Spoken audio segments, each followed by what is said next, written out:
to get them in here and now and relax them. Takže začnete nějakou relaxací, kterou si můžete někde sehnat na internetu, nebo jestli znáte něco. Důležité je, aby se všichni ty členové uvolnili před začátkem práce.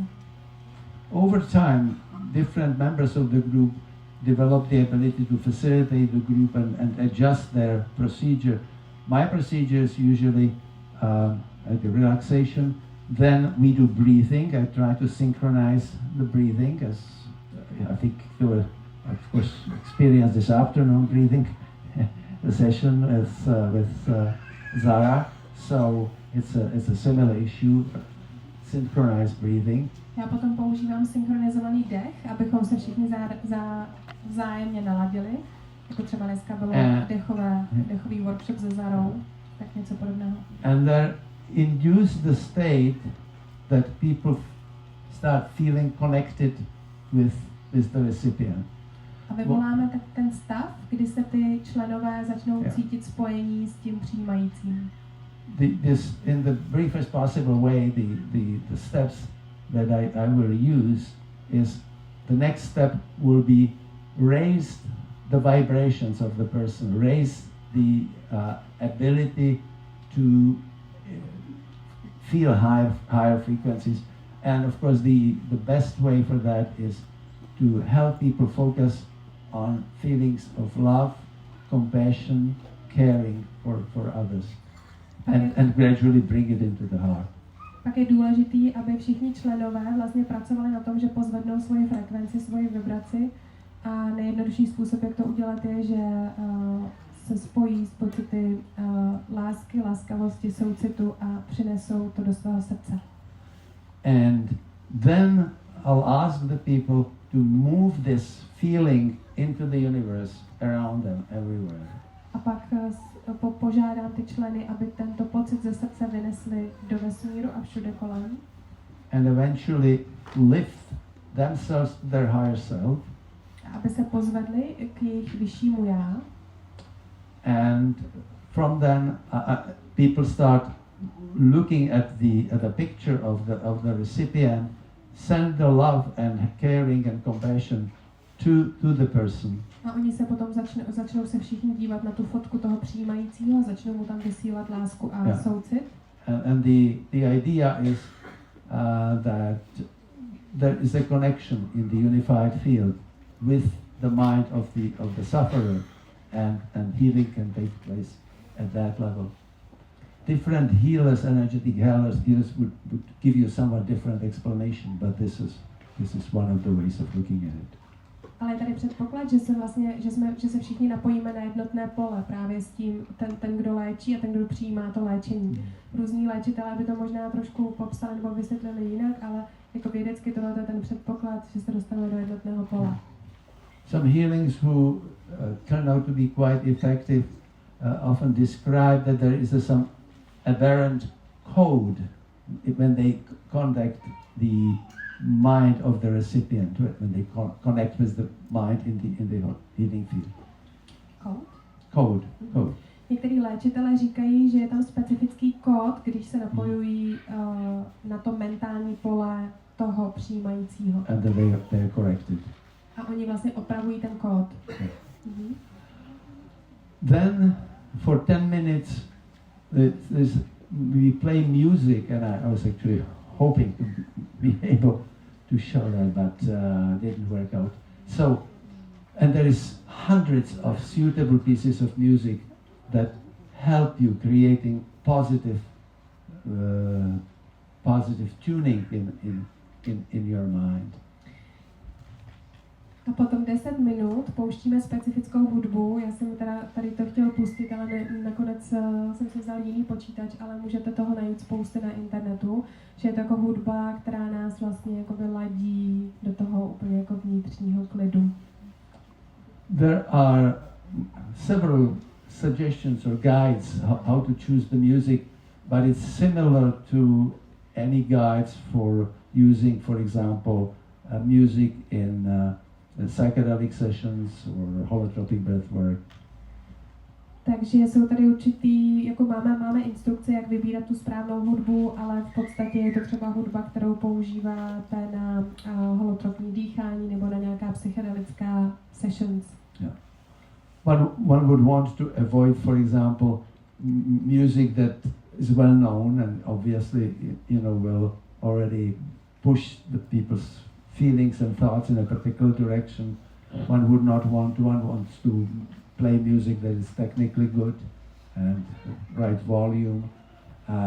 One tries to avoid songs in language that people know and would already direct the mind in a particular type of thinking. Nechcete třeba používat nějakou populární hudbu, s kterou byste měli spojený nějaký speciální vzpomínky, nebo třeba hudbu, kde jsou slova v tom jazyce, kterým vy mluvíte, abyste si to zase s něčím nespojovali zbytečně. Yeah, I think these are actually guidelines that people generally use for inducing non-ordinary states of consciousness in different ways. Ale je to vlastně taková obecná pravidla pro ty případy, kdy chceme vyvolávat změněné stavy vědomí a používat hudbu k tomu. Yeah. So 10 minutes are over and the facilitator gently brings the people back, realizing that they are coming from non-ordinary state and takže potom po těch 10 minutách ten facilitátor přivede ty lidi zpátky do toho prostoru, protože si je vědom toho, že oni byli ve změněném stavu vědomí. And people start sharing what they experienced during those 10 minutes when they focused on the recipient. A začnou ty členové sdílet, co zažívali v průběhu těch 10 minut, když se soustředovali na toho přijímajícího. Yeah, and two things are particularly fascinating. As the group works together for some sessions, suddenly the images that they come during that session start kind of harmonizing and becoming very similar. They may experience, for example, the same ancestor of the recipient, or they may experience a similar archetypal forces, goddesses. A velmi zajímavý je, že často se stává, že ty členové té skupiny vidí podobné obrazy, jo, jako třeba podobná božstva, nebo třeba toho stejného předka přijímajícího a tak dále. And then there is usually 2 or 3 people who have some very unique connection with the recipient and have some more defining specific experiences that relate to the recipient's illness or trouble or reasons for the illness. A pak tam jsou zhruba tak 2 až 3 lidé, kteří mají větší napojení na toho přijímajícího a mají pro něj nějakou specifickou zprávu týkající se jeho stavu. Yeah. This sharing is a little bit like integration of the session, allowing to integrate the experiences. And this becomes particularly important, critical, when the illness, the trouble of the recipient is really hitting people, like if the person has a terminal cancer, for example, or if the person asks for help because they were acutely suicidal. A tahleta fáze toho sdílení je velmi důležitá pro všechny členy toho kruhu, speciálně pokud ten stav toho přijímajícího se jich nějak vyloženě hluboce dotýká, jako například, že je to poslední stádium rakoviny nebo sebevražedné tendence. And as I mentioned at the beginning, what was hugely surprising when these non-physical beings suddenly started appearing in the sessions, which we thought was kind of just healing oriented. We had no idea what's going to happen, that these non-physical beings start appearing during the sessions. A taky se nám vlastně v průběhu tady těch sezení začaly objevovat ty bytosti nefyzické povahy. Zrovna tak jako při těch výzkumech s léčením. And the experience, the experiment of the Institute of Noetic Sciences that I mentioned, that was such correlation between actual effective healing and appearance of these non-physical beings, just raises question whether maybe this is an important part of it. A jak jsem mluvil o tom institutu těch noetických studií, tak oni vlastně vyzkoumali, že přítomnost tady těch bytostí nefyzického původu je naprosté jako v přímé úměře s tou úspěšností léčení, a to nám dává teda otázku, jestli vlastně oni nejsou tím důležitým předpokladem pro to léčení. And that's one of the things that we would like to focus now in the next year, to whether we can see this correlation. A na to bychom se teďka chtěli soustředit a prozkoumávat víc tady tu přímou úměru.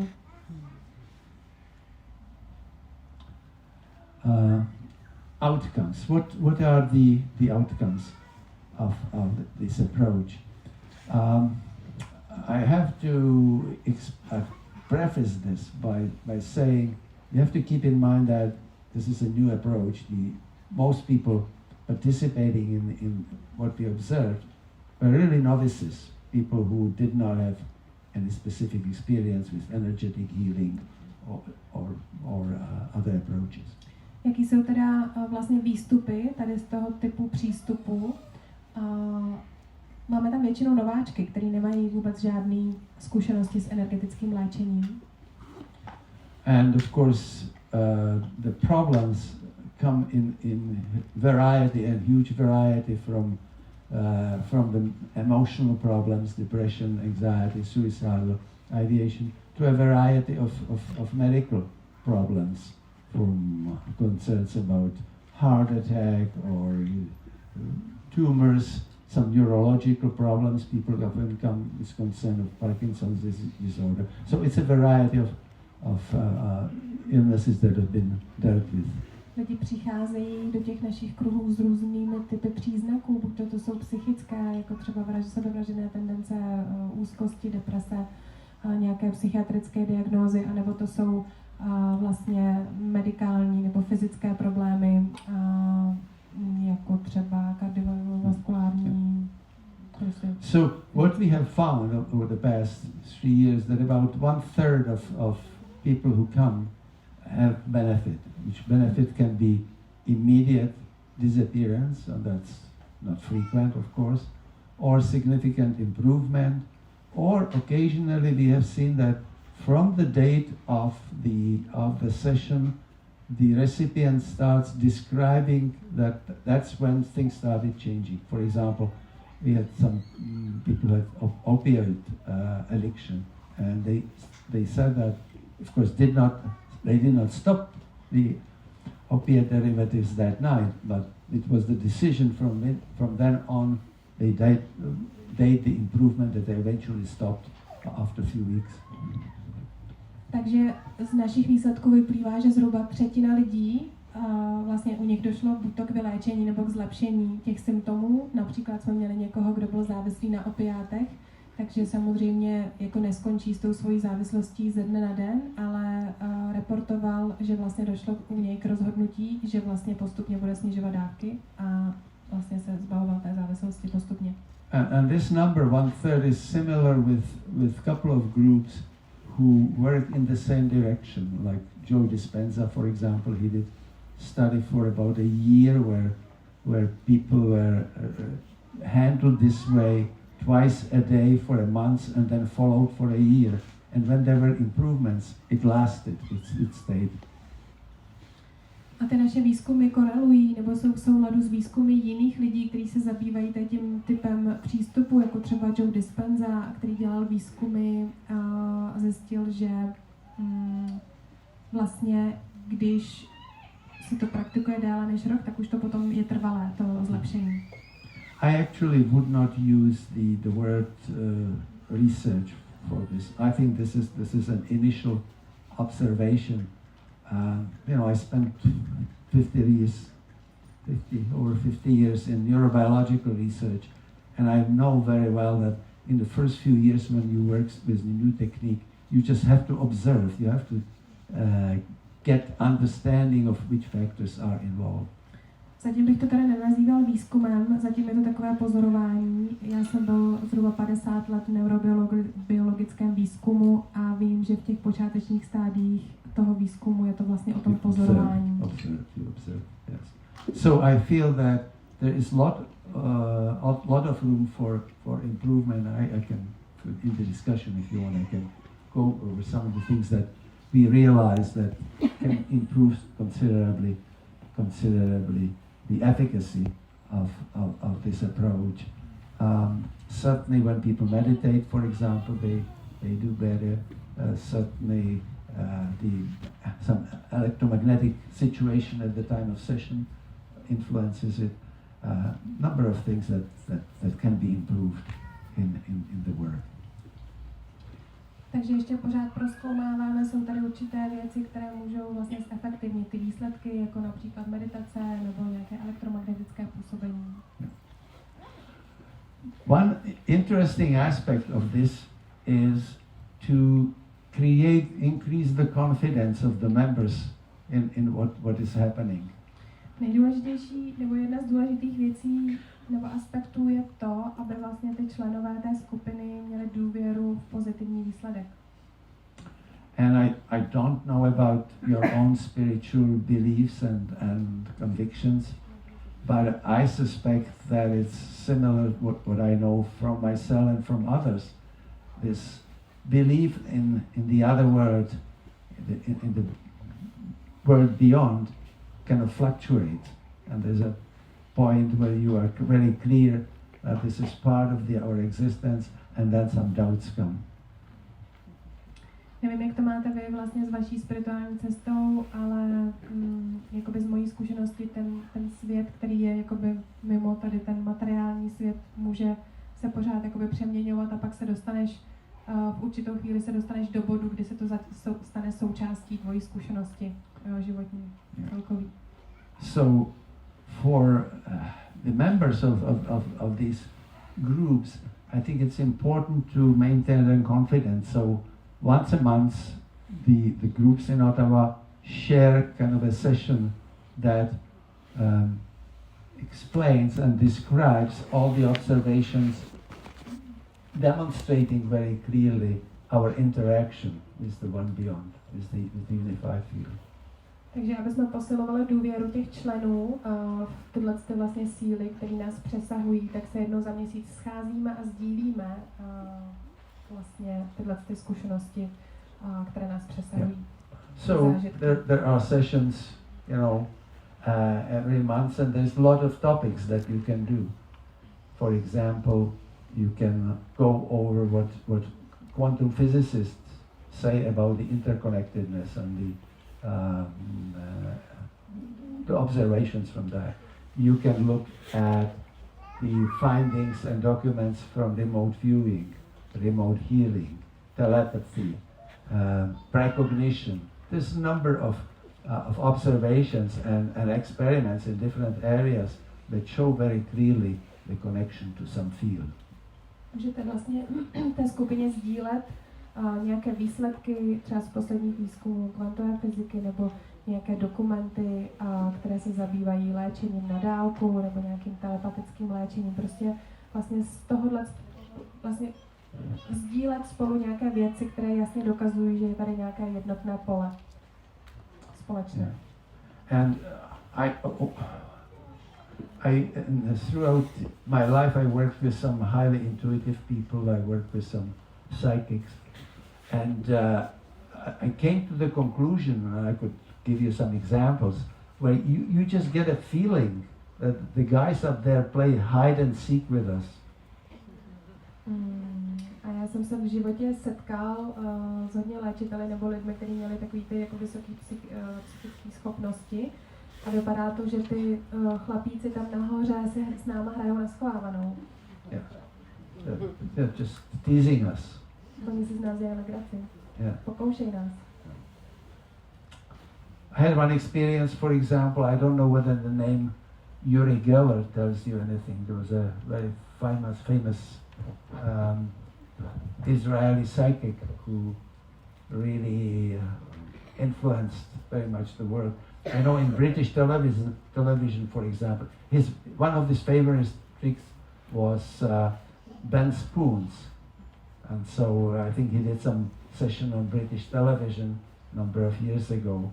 That on the television that he bent the spoons, and a number of of households around London, the spoon started bending. Takže tady je třeba jedna zkušenost s jedním izraelským vlastně člověkem s těmi jako vysokými psychickými schopnosti, který ohýbal lžičky. Bylo to vlastně v přímém přenosu v anglické televizi. On tam ohýbal lžičky a vlastně potom se to dělo v domácnostech v Londýně, okolo celého Londýna, že se lidem doma ohnuly lžičky. And he came to demonstrate some things at the McMaster University in Hamilton, where I worked at that time. A on přijel na naši univerzitu v Hamiltonu, kde jsem tenkrát pracoval. And of course, the newspapers wanted to interview him and find out what's happening.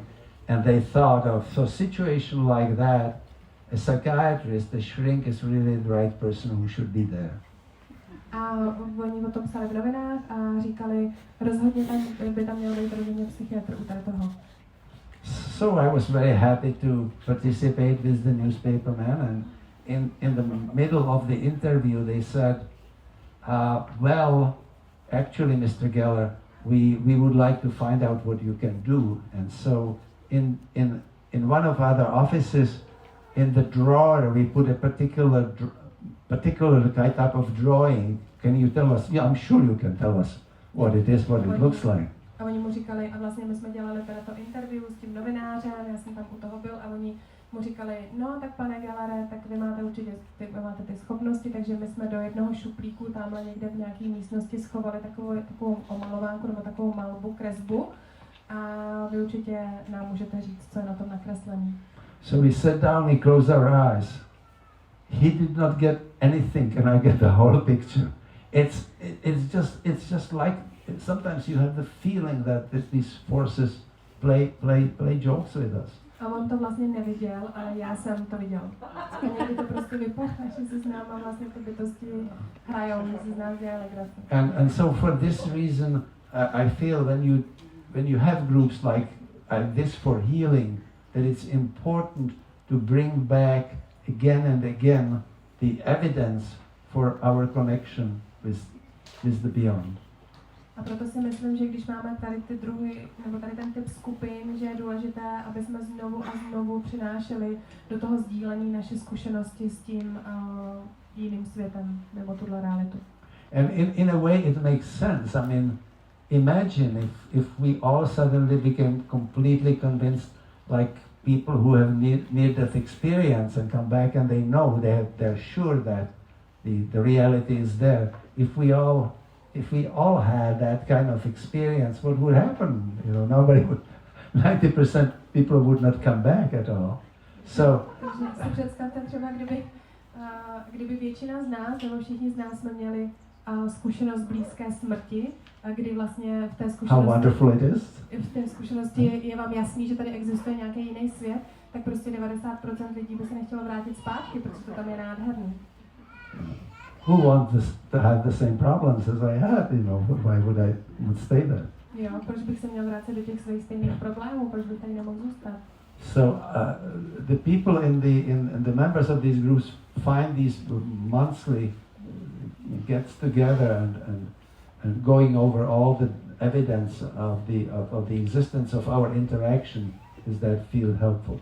Takže ty lidé se scházejí jednou měsíčně osobně a procházejí všechny tyhle zkušenosti nebo příklady nebo inspirace toho propojení s tím druhým světem. There is quite a bit of reading available, and then certainly if somebody wants and emails me, I'd be happy to send you some of the references, some of the most interesting references by Laurie Dosey or Helen Wabe or Dean Radin, or books that summarizes some of the background that is important for the healing intention. Je tady spoustu literatury od těch autorů, které pan Grof teďka jmenoval, a já, když to někoho bude zajímat, tak vám to můžu poslat e-mailem, vlastně názvy z těch knih, kde je detailně popsáno to pozadí vlastně toho, jak to celé funguje. So it appears from our experiences that these healing intention circles is one of the ways that can help us supplement the available care and available treatment that we can get from healers here or into the traditional healing. Ono to vypadá, že vlastně tyhle záměrové kruhy by nám mohly pomoci nahradit Supplementovat. Nahradit. Nahradit. Okay. But we also can supplementovat. Takže já řeknu supplementovat. Tradiční léčení, anebo i léčitele alternativní. Okay, it's really a pleasure to be here with you, and I've enjoyed tremendously the energy of the groups and the dances. The dances are so lovely when everybody gets moving in the same way and expressing the same energy. So thank you. Bylo to super tady s váma být a taky vidět, jak jsou lidi roztančení a jak se tady s tou energií. Děkuju. And certainly you don't have to limit your questions to this particular topic. Jo, ale pokud máte nějaké otázky, tak to nemusíte vztahovat jenom tady k tomu tématu.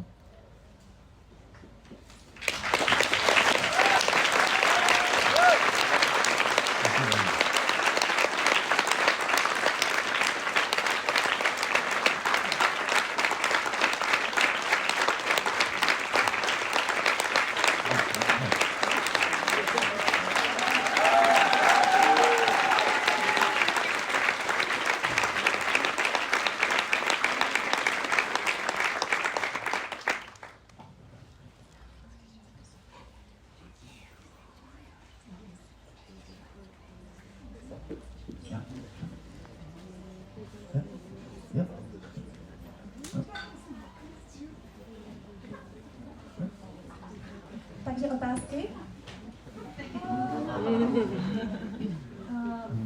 Tak. You mentioned that you have a group of healers, and I'm wondering how you are choosing these healers.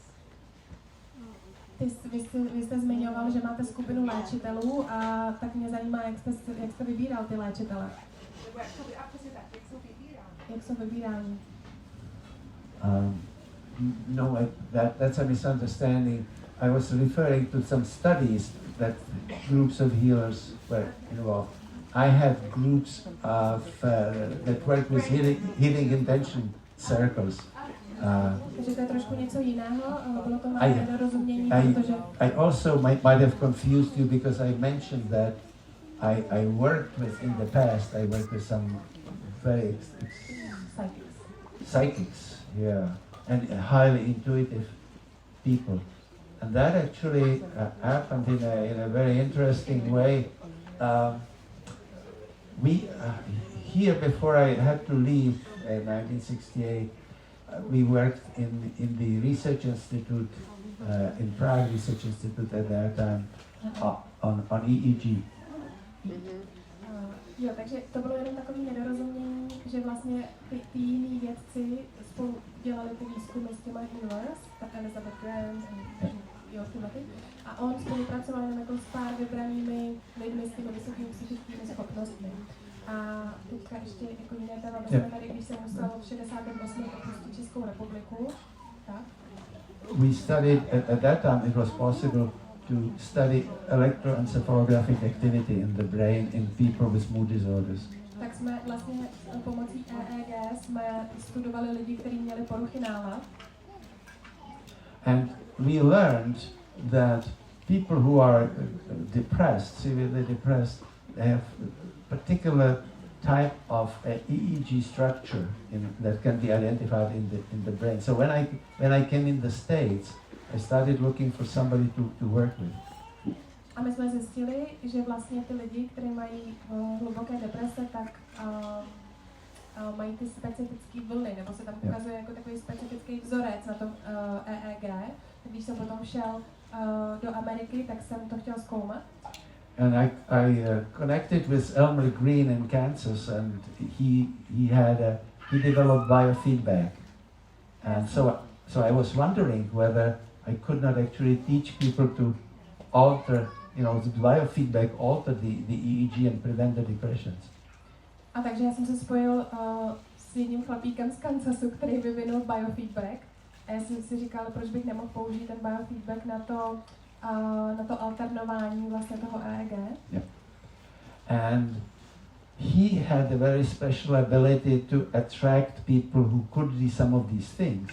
And the fascinating thing was, unexpected, that people who were able to control their bodily functions, for example, changed temperature on their skin, control, you could tell them, they would put a spoke in their arm and you could tell them it should bleed or should not bleed. They could determine this. They had just this kind of control. On přitahoval vlastně takový zajímavý lidi k sobě, jako třeba lidi, kteří dokázali úplně kontrolovat svoje tělesné funkce, jako například, jestli se budou potit nebo ne, jestli budou krvácet, když do nich někdo něco píchne nebo ne. And completely unexpectedly, when I started working with these people, it turned out that when people have this extraordinary ability to control their body, they also are very intuitive and they have very unusual psychic abilities. And that was the connection. Tak jsem zjistil, že tyto lidé, kteří dokáží takhle 100% kontrolovat své tělesné funkce, mají taky vysoké psychické schopnosti a jsou vysoce intuitivní. A takhle já jsem se k ním dostal. No. So those people that, as you mentioned, are Zoom calling. So there are those who have the intention to help and heal, like kind of random people. Do I understand well like that? Is it like that? For the healing convention Yes, circle? yes. If you could, Very random. yes.